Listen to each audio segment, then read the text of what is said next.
Saya memulai dengan satu kalimat yang mungkin bikin banyak orang tidak nyaman. Semua shio bisa kaya raya. Masalahnya bukan di shio-nya, tapi di cara hidup orangnya. Banyak banget orang datang ke saya dan bilang, shio saya jelek, pantas hidup saya begini.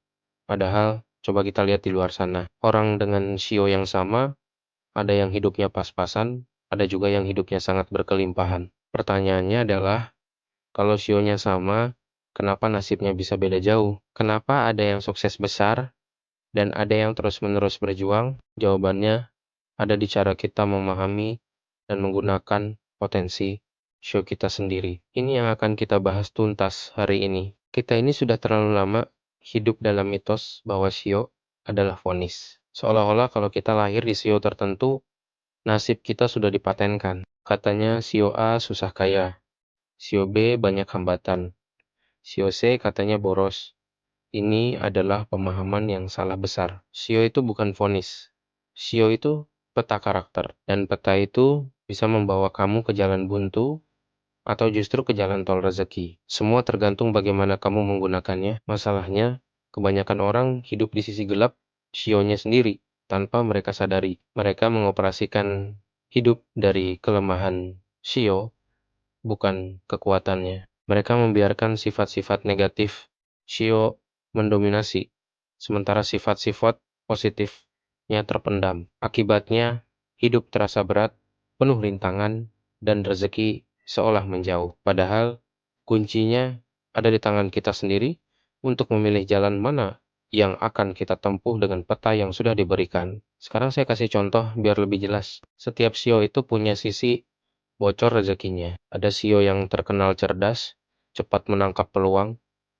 Ini sisi terangnya, tapi kalau sisi gelapnya yang hidup, dia bisa jadi manipulatif, terlalu hiteng-hitenggen, sampai akhirnya dijauhi orang. Peluang ada, tapi relasi rusak. Rezekinya bocor dari situ. Ada lagi shio yang dikenal sebagai pekerja keras, luar biasa etos kerjanya. Tapi dia kaku, keras kepala, dan sulit menerima perubahan. Dia kerja terus, tapi karirnya naiknya lambat sekali. Rezekinya bocor karena stagnasi, menolak untuk beradaptasi. Ada juga shio yang sangat berani, penuh dengan ide-ide cemerlang, tapi egonya tinggi.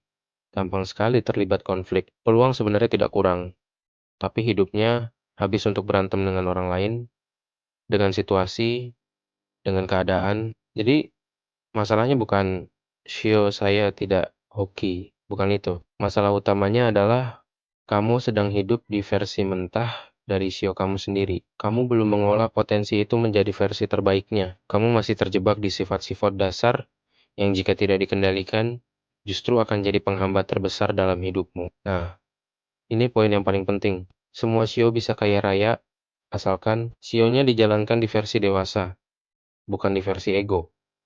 Apa bedanya? Versi ego itu gampang tersinggung, maunya serba cepat dapat hasil, selalu ingin dipuji, dan ingin terlihat hebat di mata orang lain.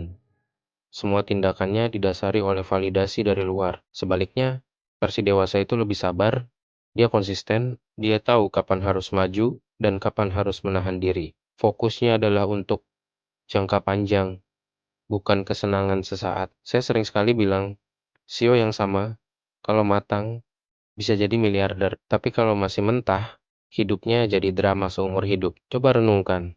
Dalam mengambil keputusan sehari-hari, kamu lebih sering pakai versi yang mana? Apakah kamu mudah terpancing emosi saat dikritik? Apakah kamu gampang menyerah kalau hasil tidak langsung terlihat? Itulah tanda-tanda kamu masih beroperasi dari versi ego shio kamu. Untuk membuka pintu rezeki, kita harus mulai mengupgrade diri kita ke versi dewasa. Lalu yang kedua, semua shio bisa kaya raya asalkan kamu hidup di jalur alamiah.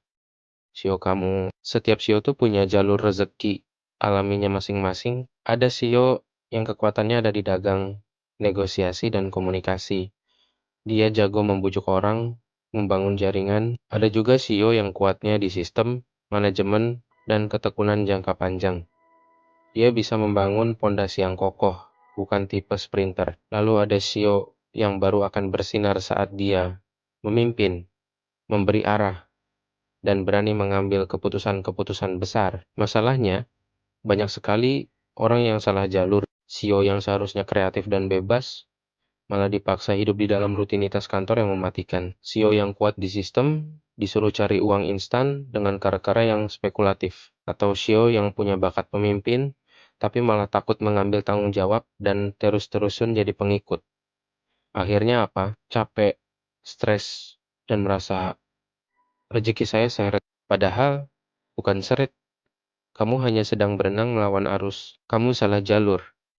Coba kenali apa jalur alamiahmu, di mana kamu merasa paling berenergi dan bisa memberikan hasil terbaik dengan usaha yang lebih sedikit. Disitulah jalur rezeki alamiahmu berada. Dan yang ketiga, ini yang paling halus, tapi seringkali paling mematikan. Kamu bisa kaya raya, asalkan kamu berhenti hidup dari ramalan. Banyak sekali orang yang mendasarkan hidupnya dari apa kata orang, dari ramalan tahunan, atau dari omong-omongan negatif yang mereka dengar.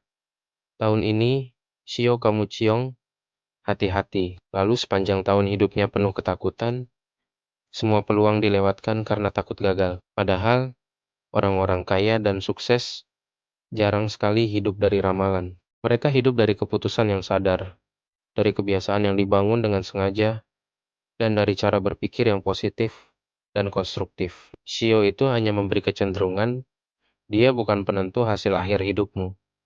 Kamu yang menentukan hasil akhirnya. Kalau hari ini kamu memutuskan untuk disiplin, mau terus belajar, dan berani bertanggung jawab atas hidupmu sendiri, maka Shio apapun yang kamu miliki akan menjadi kendaraan rezeki yang luar biasa. Jangan serahkan kendali hidupmu pada ramalan. Ambil kembali kendali itu ke tanganmu sendiri. Saya tutup video ini dengan kalimat kunci ini, semua CEO bisa kaya raya, asalkan kamu berhenti menyalahkan CEO dan mulai membaca diri sendiri. Berhenti mencari kambing hitam, dan mulai berani untuk bertumbuh. CEO itu seperti pisau. Di tangan anak kecil, pisau itu bisa melukai dirinya sendiri dan orang lain. Tapi di tangan seorang koki profesional, pisau yang sama bisa menghasilkan mahakarya. Jadi pertanyaannya sekarang untuk kamu renungkan adalah, selama ini, kamu sedang memegang sio kamu sebagai senjata ego yang melukai, atau sebagai alat untuk bertumbuh dan berkarya. Pilihan ada di tanganmu. Terima kasih sudah menonton. Semoga bermanfaat. Jangan lupa subscribe untuk konten-konten seperti ini lagi. Sampai jumpa.